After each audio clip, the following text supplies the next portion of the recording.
Merci donc à vous tous qui êtes présents avec nous. Nous sommes là pour cette deuxième partie de la conférence du pasteur Gabriel Goléa.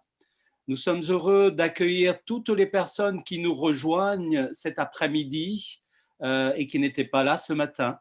Nous voudrions vous souhaiter à tous et à toutes une cordiale et fraternelle bienvenue.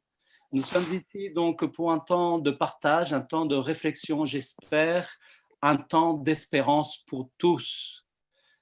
Daniel, tu vas nous en dire un petit peu plus sur le menu de ce soir? Oui, avec plaisir. Alors, du coup, le titre de cette conférence, ou le thème aujourd'hui, particulièrement sur les promesses d'un jour nouveau. Donc, comme vous le savez tous, l'histoire récente retient une expérience unique, bouleversante, la crise sanitaire du Covid-19, et avec elle, bien sûr, un impact surprenant à plusieurs niveaux, au niveau social, économique, environnemental aussi, financier et culturel. Donc, mais notre réflexion est elle aussi impactée? Elle nous renvoie à nos propres limites et à nos fragilités. Et ce qui nous invite du coup à placer notre confiance, notre foi en des réalités qui ne se voient pas, mais qui sont pourtant réelles et sécurisantes.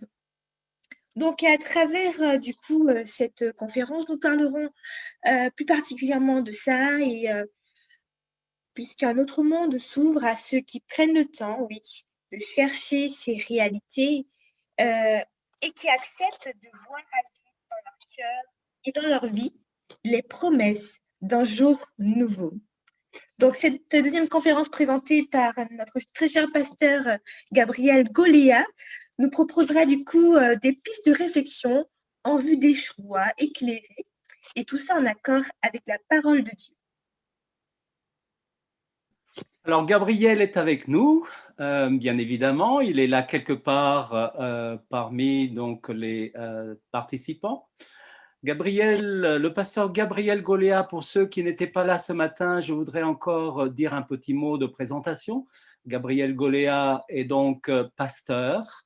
Il est actuellement en charge d'une responsabilité au sein de l'organisation de l'Union des Églises adventistes de France, de Belgique et de Luxembourg. Il habite, comme je disais ce matin, donc en Île-de-France. Il a une double culture puisqu'il est à la fois bien enraciné en France, mais il est aussi son pays d'origine, son pays natal est la Roumanie, et il peut ainsi nous apporter cette richesse d'une double culture. Son épouse Gabriella, je suppose qu'elle n'est pas là cet après-midi. Nous voudrions le charger de lui transmettre nos fraternelles salutations. Gabriel, vous êtes par là? Merci. Alors, je ne sais pas si on se tutoie, si on se vous voit entre collègues, on va. Hein? On se tutoie, Elder. Merci de l'accueil. Merci. Voilà. En tout cas, merci Gabriel. Ce matin, vous nous avez beaucoup parlé de cette crise comment dire, relationnelle, la crise personnelle. Vous nous avez donné quelques pistes importantes. Cet après-midi ou ce soir, vous allez essayer d'aller un petit peu plus loin. Je voudrais en tout cas vous laisser la parole, mais pas avant d'avoir fait une chaleureuse bienvenue aussi à tout le groupe des sourds qui sont dans un autre lien Zoom. Et merci de leur patience. Ils m'ont fait dire que ce n'était pas toujours facile de traduire tout ce que vous disiez ce matin, mais ils vont faire de leur mieux. Et merci à vous d'essayer de faire aussi de votre mieux. Ce n'est pas évident, la traduction de l'oral vers la langue des signes, mais nous sommes là et nous voudrions vraiment être à l'écoute de ce que vous aurez à partager avec nous. Auparavant, permettez simplement que nous puissions prendre un temps dans la prière pour confier ce temps entre les mains de celui qu'on essaye de connaître au mieux. Oui, nous voulons, Seigneur, parce que tu es notre Dieu, tu es celui qui nous veut du bien. Nous voudrions tout simplement nous mettre entre tes mains pour que tu viennes nous dire un mot d'encouragement, un mot d'espérance. Tu nous aides à toujours mieux connaître, Seigneur, ce que tu as voulu nous laisser comme message d'espérance au travers de Jésus-Christ, ton Fils. Merci, parce que c'est en son nom que nous voulons te prier. Amen. Sans plus, je vous laisse la parole, Gabriel, et merci. Merci beaucoup. Effectivement, moi aussi, j'aimerais vous saluer. J'espère que vous allez bien depuis tout à l'heure. Je salue ceux que je vois, ceux que je ne vois pas aussi. Et effectivement, je salue cet effort, cette initiative de pouvoir s'adresser à des personnes qui ont besoin d'avoir un message dans leur propre langue, dans leur propre compréhension. Et c'est toujours quelque chose qui personnellement me touche et je souhaite que ce partage, cette parole puisse toucher un nombre le plus grand possible avec les moyens qui sont les nôtres. Parfois c'est la parole, parfois c'est le partage. Ce qui est important, c'est effectivement d'être là auprès de ce que nous rencontrons. Et Elder, tu as mentionné tout à l'heure ma double origine, double culture. Effectivement, quand on voyage beaucoup, on se rend compte qu'il est important d'avoir cette communication, même si parfois on ne comprend pas la langue de l'autre. Mais c'en est une chose d'avoir la langue, c'en est une autre de pouvoir lui parler ou de communiquer avec lui.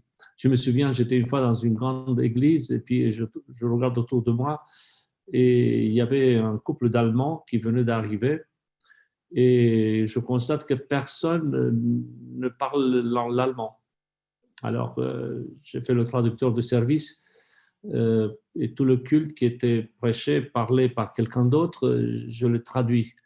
Mais je le traduis à ma façon, c'est-à-dire qu'au fur et à mesure, je prenais le stylo et je dessinais les idées qui étaient exprimées. C'était un exercice unique que je n'ai pas répété depuis, mais je vois encore la satisfaction aux yeux de ceux qui ont pu comprendre un petit peu de quoi il était question. Bien sûr, de temps en temps, j'écrivais des références, des petits mots clés. Je crois qu'effectivement, s'adresser à l'autre, ce n'est pas une question de langue seulement.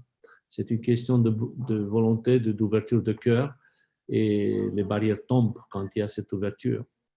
Et encore, je félicite donc les organisateurs pour cette initiative et je les salue aussi, ceux qui ne sont pas avec nous sur cet écran, mais qui le sont dans une communication à part. Ce matin, nous avons pu voir que les crises se succèdent, que les difficultés n'arrêtent pas, et comment s'en sortir. Et là, je pense qu'il est important de placer un autre élément, une autre valeur qui nous touche, à savoir la présence de quelqu'un qui tient à nous, quelqu'un qui nous accompagne, quelqu'un que nous aimons. C'est un peu comme dans des difficultés, vous savez, quand vous êtes au milieu d'une difficulté et puis il y a quelqu'un qui tient à vous, qui vous encourage, qui vous envoie un petit mot. Et des fois, on le dit même, ah, si un tel était là, présent, lorsque je traversais telle ou telle épreuve. C'est un peu comme les enfants ou ceux qui sont des adolescents, quand ils ont besoin d'être soutenus, dès qu'ils voient le visage de la maman, le visage d'une personne chère, eh bien, cette épreuve-là se réduit instantanément. C'est la même chose lorsque nous vivons des difficultés. On a besoin de quelqu'un. On a besoin de quelqu'un pour nous soutenir. Et cette soif, cette recherche nous amène à constater que l'homme a besoin d'un absolu. Alors, il le fait par des moyens différents. C'est des expériences personnelles. Il cherche quelque chose. Des fois, c'est les sports de l'extrême. Il y a beaucoup de personnes qui s'investissent dans ça parce qu'ils ont besoin d'aller au-delà de leurs propres limites. Des fois, c'est des expériences fortes. Et pour certains, c'est des expériences uniques. Je me souviens, un jour, j'ai rencontré quelqu'un qui avait purgé sa peine parce qu'il était arrêté et emprisonné dans une prison aux États-Unis. Et cumulé, il avait réussi entre guillemets, à avoir une peine de 120 années de prison. ce qui est énorme, au point qu'à chaque fois quand son nom passait pour être rejugé, son dossier était réétudié, il constatait qu'en fait, il n'avait aucune chance d'être libéré. Il avait tout essayé. Il avait volé, il a pris de la drogue, il s'est pris d'amitié avec des gens de mauvaise réputation. Il a tout essayé jusqu'au jour où il témoignait de ses aventures. Un jour, il a dit je vais essayer l'extrême.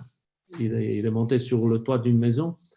Il a dit je veux voir qu'est-ce que ça fait quand on tombe, quand on se jette dans le vide. Et à la dernière seconde, il s'arrête. Et ce qui l'a empêché, c'est de penser à savoir, si je fais ça, je ne pourrai pas éprouver d'autres expériences. C'est la seule pensée qu'il a retenue pour pouvoir aller plus loin avec d'autres expériences. Sinon, il l'aurait fait.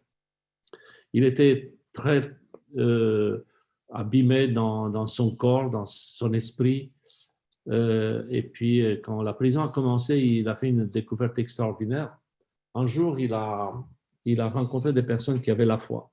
Et lui-même, il a commencé à se poser des questions. Il a commencé à lire la Bible, chose exceptionnelle.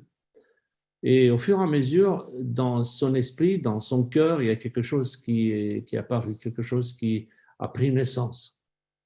Et au fur et à mesure, ses pensées, ses réflexions ont changé. Mais la peine était toujours là, 122 ans de prison. Au point que lorsqu'il y a eu un jugement qui était dans le sens de le libérer ou étudier les possibilités d'être libéré, il était tellement convaincu que ça servait à rien que lorsque le juge a prononcé la sentence, il s'est rassis. En fait, il n'avait pas compris que le juge avait dit « vous êtes libre ». Et lui, il s'est rassis comme s'il devait retourner en prison. Et ce n'est que les autres qui lui ont dit « mais tu es libre ». Il n'y croyait pas. Eh bien, cet homme que j'ai rencontré un jour, il y a bien des années, il témoignait de cet échange, de cette rencontre extraordinaire qui a fait de lui un autre homme. Un homme libre. Et pour la petite histoire, c'est un homme qui s'est investi dans le travail avec des prisonniers aussi.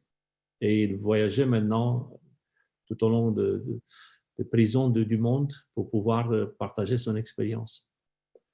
Et un jour, je l'ai vu s'adresser à des gens qui étaient en prison et il leur a dit « Écoutez, moi, j'étais comme vous. Je comprends ce que vous ressentez. J'étais là. Je ne devais plus jamais sortir. Mais si vous faites le choix de vous projeter différemment, même si vous êtes entouré des barreaux et des murs, vous pouvez être libre. Même en prison, on peut être libre. » C'est un témoignage qui m'a touché, qui m'a fait réfléchir sur la valeur de la rencontre et de cette expérience unique qui fait un déclic dans la vie de quelqu'un.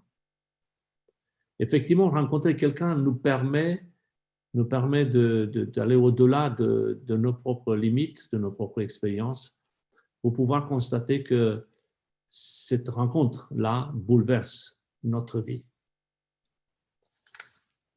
Il y a chez l'homme un vide, disait un homme très connu, un scientifique, un des intellectuels les plus brillants du XVIIe siècle. Je parle de Blaise Pascal. Mais on sait aussi que Blaise Pascal a été un croyant, un homme qui avait la foi. Aujourd'hui, nous le connaissons à travers ses découvertes scientifiques. La théorie de la probabilité, le théorème du binôme, la loi hydrostatique, enfin, plusieurs inventions scientifiques. Mais il a contribué aussi au développement de la prose française moderne à travers des œuvres, des pensées. Il a fait en sorte que tout ce qui est littéraire puisse être vu différemment. D'ailleurs, les écrits de Pascal ne sont pas théoriques et abstraits, mais expérimentaux et concrets.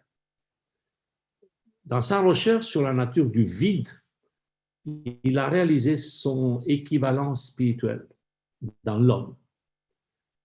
Et il a constaté qu'au sein de chaque être humain, il existe un vide, un grand désir d'être heureux. Je parlais tout à l'heure de casser les barrières, aller vers le sport extrême, aller vers des performances, faire des expériences uniques, faire quelque chose qu'on n'a jamais fait. Eh bien, il y a un vide, un grand désir d'être heureux chez chaque être humain. Un amour sincère pour quelque chose qu'on n'arrive pas à définir, d'une valeur durable. On veut toucher l'absolu. Et ça prend différentes formes. La question est de savoir, est-ce que nous arrivons à toucher cet absolu dans la forme la plus convenable, la plus durable? Non pas juste des expériences d'un soir, un week-end à la fin de la semaine, où on fait une fête et puis le lendemain, on regrette tout ce qu'on avait fait parce que ce n'était pas exactement ça ce qu'on voulait. Et puis ça recommence. Mais une expérience qui dure, qui remplit, qui nous nourrit d'une façon durable. Je reviens à Blaise Pascal, il a expliqué ce désir ardent comme un vide à la forme de Dieu. D'ailleurs, il a laissé une phrase qui est aujourd'hui très connue, il disait « Il y a dans le cœur de l'homme un vide en forme de Dieu que rien de ce qui a été créé ne peut remplir, mais seulement le Créateur qui s'est fait connaître par Jésus. » Voilà la recherche absolue, voilà l'absolu le plus convenable, le plus heureux, le plus épanoui pour nous. Non pas juste une recherche théorique ou émotionnelle ou pour nos sens, une recherche qui dure quelque temps seulement, mais une recherche absolue qui dure, dont les valeurs dépassent notre existence terrestre. Les grands amis, quand ils se rencontrent, ils sont très heureux de le faire et puis quand ils se séparent, ça leur manque. Et de temps en temps, on dit « Ah, si je pouvais revoir un tel ou un tel ». Et la rencontre avec nos amis, avec nos proches, nous fait du bien. Nous fait du bien et c'est en miniature, si vous voulez, quelque chose qui touche cette rencontre absolue que nous voulons avoir avec quelqu'un qui nous dépasse, avec un créateur, avec un Dieu. Et cette expérience unique, personnelle, est l'expérience qui peut nous changer la vie, qui peut nous donner une autre direction. Les grandes rencontres poussent à la réflexion, bouleversent notre existence. Les grandes rencontres nous amènent à projeter notre vie différemment. Jusqu'au jour où nous attendons une autre rencontre, la plus grande de tous les temps. Nos retrouvailles ici, en famille, avec des amis, nous font du bien. Mais imaginez la plus grande rencontre, avec 1000 fois plus d'émotions, avec 1000 fois plus d'intensité, avec quelqu'un qui nous aime, quelqu'un qui a été à nos côtés et que désormais nous pouvons le voir face à face. J'aimerais vous parler de cette rencontre, justement, de cette espérance, de ce jour nouveau qui est devant nous. Pour cela, je vous invite à prendre vos Bibles si vous avez la possibilité de le faire, ou bien de lire sur des tablettes, sur le téléphone, des passages de la Bible qui nous aident à illustrer cette rencontre, à poser le cadre, la fondation de ces retrouvailles. Il s'agit d'un passage de la Bible qui est dans le Nouveau Testament. Alors, je vous rappelle, il y a l'Ancienne Alliance, l'Ancien Testament, et puis il y a le Nouveau. Et là, nous avons bien sûr des évangiles, et nous avons aussi des lettres, des circulaires, parfois c'est adressé à des personnes, à des communautés. ce sont les épîtres. Eh bien, l'apôtre Paul, qui a été un grand missionnaire, mais aussi un formateur, il a écrit des lettres, ce qu'on appelle les lettres pastorales, car c'était un berger spirituel, un homme d'église, un homme qui prenait soin des siens, mais qui avait à cœur la formation d'un collègue à qui il avait adressé des lettres. Et ces lettres pastorales, qu'il s'agisse de 1 Timothée ou 2 Timothée ou la lettre adressée à une autre personne, Tite, ce sont des lettres qui nous aident à comprendre comment organiser une communauté, comment faire en sorte que ceux qui partagent la même foi puissent retrouver des valeurs et des objectifs en commun grâce à la foi et à l'espérance. Pour vous situer un petit peu rapidement le contexte, on va voyager. Effectivement, le confinement nous fait parfois rêver à des endroits que nous n'avons pas pu visiter avant ou que peut-être nous n'aurons jamais l'occasion de le faire. Mais c'est une occasion de voyager. Voilà, nous sommes avec l'apôtre Paul à Éphèse, une ville de l'Asie mineure, où Timothée a été laissé après le départ de l'apôtre Paul. En fait, l'apôtre Paul a l'intention de revenir. Nous sommes ici au 1er siècle, donc tout au début du mouvement de la communauté des fidèles de Jésus, des disciples de Jésus. Et nous lisons toujours dans cette première lettre adressée à Timothée que l'apôtre Paul veut revenir. Cette lettre qui est écrite depuis le continent, depuis la Macédoine, donc vous voyez cette partie autour de la Grèce, eh bien, l'apôtre Paul, il écrit à Timothée pour lui donner des conseils, des encouragements, pour l'accompagner dans sa mission.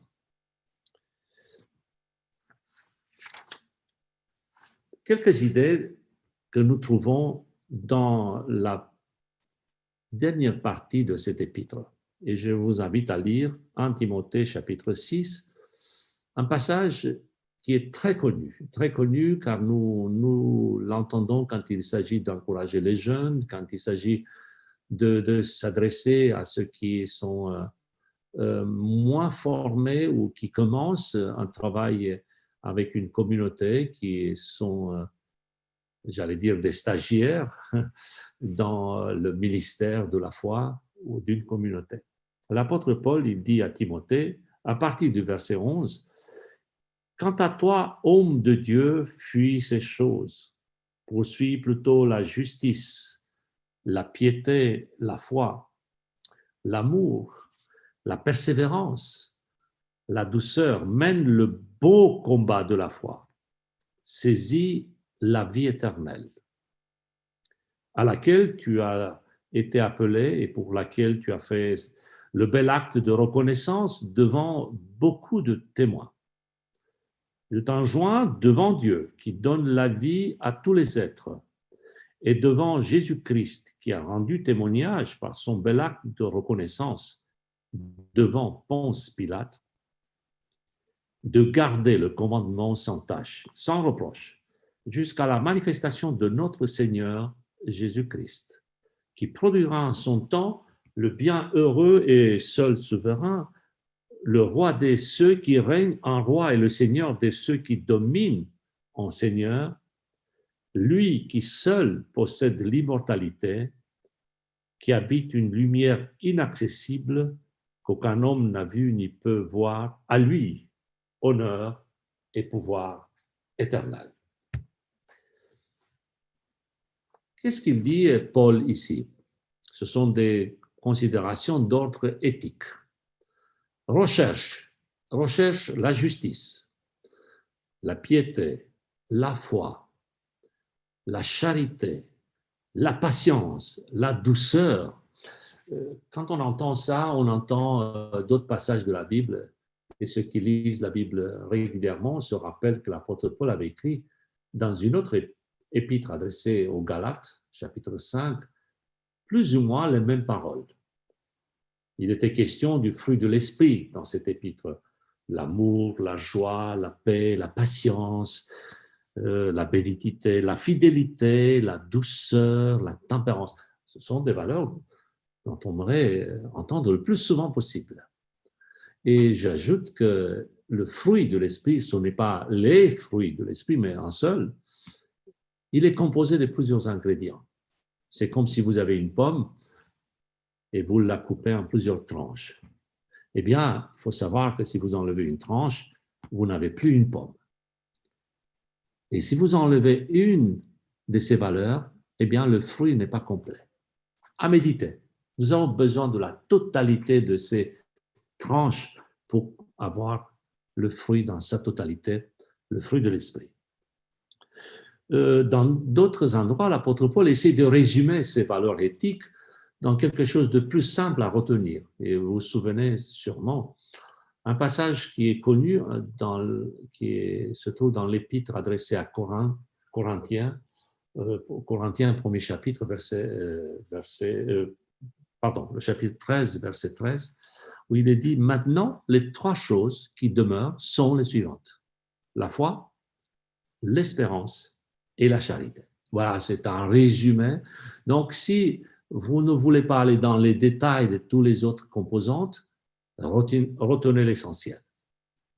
La foi, l'espérance et la bonté, la charité. Voilà pour les valeurs d'ordre éthique, les valeurs qui sont la fondation et le cadre d'une vie nouvelle, d'un jour nouveau. Deuxièmement, l'apôtre Paul dit, je reviens au texte adressé à Timothée, à son collaborateur, dans le verset 12, il dit « Combat le bon combat, celui de la foi, saisit la vie éternelle. » Alors, quand j'entends le bon combat, j'ai envie de penser, de croire qu'il existe un mauvais combat aussi. Et je crois que des fois, le plus souvent, nous menons des combats. Et c'est vrai qu'il y a parmi nous des personnes qui ont cette énergie, cette force de se battre jusqu'au bout. Et j'admire ceux qui sont persévérants, j'admire ceux qui ont à cœur de pouvoir régler les situations difficiles, ceux qui veulent aller au-delà des obstacles, des limites. Je me souviens qu'une jeune fille à l'époque voulait faire médecine. Et comme parfois les portes sont fermées, nos jeunes sont confrontés avec ces difficultés, eh bien, cette personne n'a pas réussi à faire médecine dans son pays. Donc, elle a choisi la France. Elle est arrivée en France et là, rebelote, parce que là aussi, les portes se sont fermées les unes après les autres.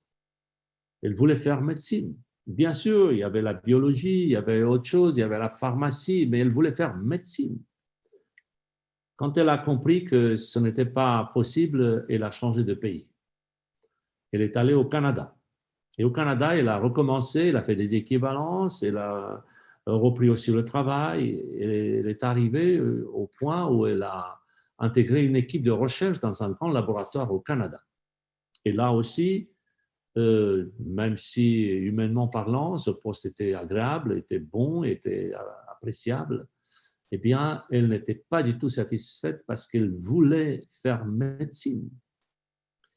Elle a changé de pays encore, de continent. Elle est allée en Australie. Et en Australie, elle a repris, elle a refait des équivalences, et elle a répété, et elle a intégré la formation, et un jour, elle est devenue médecin. Et le jour où elle a obtenu de l'ordre de médecin son autorisation, au bout de 14 années, elle a écrit un email à toutes les adresses de son carnet, email à tout le monde en disant « Ça y est, au bout de 14 ans, je suis médecin. » Impressionnant. Quelle persévérance! Quelqu'un d'autre aurait dit au bout d'un semestre, bah, c'est pas possible, je fais autre chose. C'est tout aussi louable, c'est tout aussi appréciable. Mais elle a voulu arriver à ça. Il y a des combats que nous menons d'une manière correcte, le bon combat. Mais il y a parfois des combats qui nous demande beaucoup d'énergie, qui nous sollicite beaucoup. Parfois, on y laisse les traces, notre enthousiasme, notre foi, notre joie. C'est un combat, c'est vrai, mais ce n'est pas le bon combat. C'est le combat qui nous ruine. C'est le combat qui fait de nous des hommes ou des femmes fragiles, en colère, nerveux, déprimés. C'est du combat. On ne lâche pas, un centimètre, un millimètre, mais ce n'est pas le bon combat. Je me souviens d'un homme de science, Benjamin Franklin, un Américain, il avait une éducation quasi militaire. Il se réveillait le matin, il faisait la liste, qu'est-ce qu'il devait faire toute la semaine. Et il notait non pas simplement les tâches quotidiennes, non pas simplement ce qu'il faut faire dans la semaine, mais il notait aussi comment il doit se comporter. Donc, il constatait qu'il n'était pas aimable, mais cette semaine, il devait être plus aimable. Et chaque semaine, il s'infligeait une discipline avec rigueur pour pouvoir aller au-delà de ses propres faiblesses. Un combat avec lui-même. Il devait être ponctuel, et bien cette semaine, il devait réussir à être ponctuel. Et ainsi de suite, à chaque étape de sa vie, semaine après semaine, il menait un combat d'exigence avec lui-même. C'est un combat qui demande beaucoup d'énergie, beaucoup de discipline, mais est-ce que c'est le bon combat? L'apôtre Paul invite son collègue, son collaborateur Timothée, bats-toi le bon combat, pas le mauvais. Mets-toi ton énergie là où il le faut, pas à côté. Parce que le bon combat ou le véritable combat, ce n'est pas de pouvoir atteindre des objectifs par soi-même. Ce n'est pas pour réussir par soi-même. Pour cela, les athlètes, les sportifs, ceux qui font des exercices qui sont liés à leur propre vie, à leur propre intérieur, essayent de pousser les limites pour faire en sorte que ce combat réussisse. Mais le bon combat, c'est est-ce que je laisse Dieu agir dans ma vie ou non? Ça, c'est le vrai combat. C'est un combat qui ne nous laisse pas indifférents. Et ce n'est pas facile à faire. Car notre petit orgueil ne nous permet pas d'aller plus loin et nous empêche. Nous voulons réussir par nous-mêmes. Nous voulons prouver que nous sommes capables. Comment laisser l'autre nous aider alors que nous pouvons le faire? Combien de fois j'étais limite découragé ou gêné lorsque je proposais à une personne dans le bus ou dans le train de l'aider à monter sa valise. Et vous voyez le regard de la personne qui dit « Non, je vous remercie ». La personne peut le faire. Elle n'a pas besoin de vous. Surtout si c'est une personne qui est un peu plus âgée, qui veut encore prouver que c'est possible. Non, je peux le faire. Bon, le revers de la médaille, c'est qu'aujourd'hui, je risque d'être un peu indifférent et je ne vends même pas les valises. Ça, c'est le côté inconvénient. Je me suis habitué, alors que je ne devrais pas. Je devais le proposer. Et la personne, bon, même si effectivement, elle peut le faire, je pense que pour pouvoir partager un moment, on peut dire, tu peux m'aider. Combien d'entre nous, dans nos couples, dans nos travails, sont prêts à accepter l'aide de l'autre? Nous voulons prouver que nous sommes capables de le faire. Je ne dis pas d'être tous des assistés, je n'encourage pas à être dépendant tout le temps, mais il y a des moments où, effectivement, être un peu plus faible, un peu plus vulnérable, un peu plus fragile, ben, ça fait du bien. Ça fait du bien parce que ça montre le côté humain que nous avons. Et c'est là où intervient l'aide, le soutien. Et ce n'est pas dans notre nature d'être dépendant de quelqu'un. D'autant plus d'un Dieu que nous ne voyons pas et d'un Dieu qui intervient uniquement si on lui demande de l'aide. C'est pour cela que l'apôtre Paul dit, attention, combat, fais un bon combat, pas le mauvais. Ne mets pas ton énergie dans des disputes, dans des situations qui vont prendre ton énergie, ton temps, ta vie, alors qu'il faut mettre ton énergie, ta passion dans quelque chose qui est durable.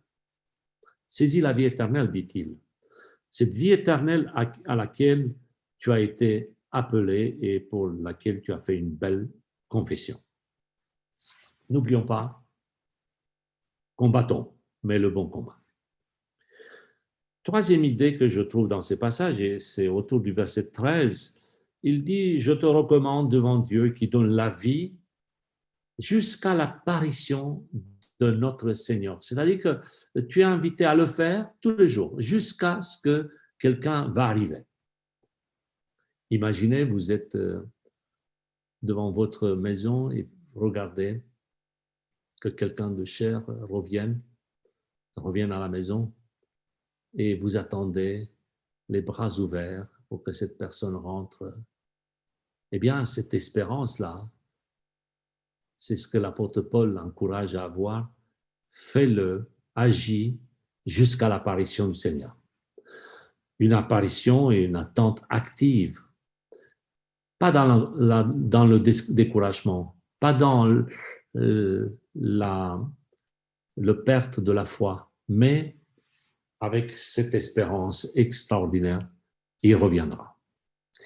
Alors, la parole de Dieu parle de cette rencontre comme étant vraiment le début d'une vie nouvelle. Je ne veux pas vous proposer des dates ou des événements qui vont vous choquer. Je ne veux pas être celui, comme parfois on trouve ces tentations ici et là. Dès qu'il y a une crise comme celle du Covid, dès qu'il y a quelque chose qui bouge autour de nous, on commence à agiter la peur, la fin des temps. Non, moi je veux parler de ce que l'apôtre Paul dit, fais-le tous les jours jusqu'à l'apparition du Seigneur. Cette rencontre aura lieu bientôt et je ne veux pas être absent lors de cette rencontre. Je souhaite que tout ce qui a été accumulé dans le temps, tout ce qui a été préparé à travers nos crises, à travers nos échecs, mais aussi à travers nos moments de joie et de bénédiction, puisse être gardé précieusement jusqu'à la rencontre avec le Seigneur. C'est dans le credo de l'Église chrétienne en général, dans la formulation officielle de l'Église chrétienne, à savoir qu'il viendra sur les nuées, lui qui a été persécuté, lui qui a été sacrifié et ressuscité au temps de Ponce Pilate, le même reviendra sur les nuées et chaque œil le verra. Eh bien, j'attends cette rencontre et je souhaite que personne ne manque à l'occasion de cette rencontre pour que les retrouvailles puissent se faire vraiment d'une manière la plus ample possible. Et que tout ce que nous avons accumulé comme expérience, comme expérience personnelle, spirituelle, puisse être utile. Ne pas perdre cela, ne pas perdre dans le découragement, dans la fatigue, dans la routine, mais au contraire, garder cette espérance vive jusqu'au jour où nous allons le rencontrer personnellement. J'ai hâte de cette rencontre. Pas vous? C'est un moment extraordinaire. Je me souviens d'un sportif, un sportif qui a marqué à sa manière l'histoire. Son nom est John Stephen Akhwari. Akhwari, c'est un Tanzanien, un athlète. Je vous donne quelques détails que vous trouvez facilement sur Internet. 1m60 pour 50 kilos. Il a participé aux Jeux olympiques d'été de Mexico en 68. Certains étaient nés à l'époque, certains sont plus jeunes. Et il a marqué l'histoire. Non pas parce qu'il a gagné ces Jeux olympiques. Au contraire, il a terminé le dernier. On se souvient toujours des premiers et des derniers. Il a terminé le dernier de cette course. Il a mis 3 heures, 25 minutes et 27 secondes. En fait, plus d'1 heure par rapport au vainqueur. Le vainqueur, il a fini cette course après 1 heure, 4 minutes, 50 secondes. Et donc, le Tanzanien, le sportif dont je veux parler maintenant, il arrive bien après. En fait, qu'est-ce qui s'est passé? Vous voyez, le marathon, c'est quasiment 42 kilomètres. Sauf que lui, au bout d'une vingtaine de kilomètres de course, il tombe. Il est gravement blessé au genou droit. Alors, il tombe, il se blesse, mais avec un caractère très fort, très motivé. Il se fait bander la jambe lui-même et il continue en boitant. Parfois, il s'arrête parce qu'il ne peut plus marcher. Et après, il reprend sa course. Il s'arrête, il reprend. C'est pour cela qu'il arrive 1 heure après. D'ailleurs, les caméras de télévision étaient sur le point de ranger. Le public était quasiment parti. Il n'y avait plus personne, enfin, pas grand monde. Et comme je disais, 1 heure après, en fait, il est plus de 19 heures lorsque John Stephen Akhwari entre dans le stade.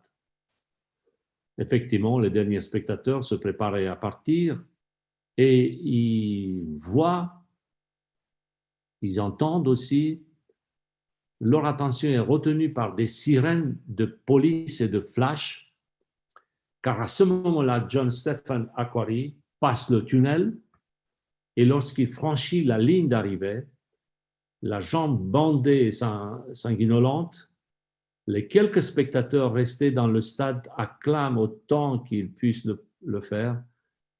Et plus tard, lorsqu'un journaliste lui demande « Mais pourquoi n'a-t-il pas abandonné ?» Il a répondu cette phrase extraordinaire. Il a dit « Mon pays ne m'a pas envoyé à Mexico pour commencer la course, mais pour la finir. Mon pays m'a envoyé non pas juste pour commencer la course, mais pour la terminer. » Les crises que nous traversons nous font parfois penser qu'il est peut-être plus simple d'abandonner, de renoncer à la course. Mais n'oublions pas, on n'a pas été envoyé ici juste pour commencer une course, mais pour la terminer. Je vous invite à cette persévérance, à cet objectif de pouvoir terminer notre course, même si, humainement parlant, nous ne sommes pas les premiers. Mais ce qui est important, c'est de pouvoir rester dans la course, concentré sur cet objectif jusqu'au jour, jusqu'à l'apparition du Seigneur, comme disait l'apôtre Paul. Eh bien, c'est mon souhait pour chacun d'entre nous. Restons fidèles à lui jusqu'à la grande rencontre un jour, bientôt. Amen.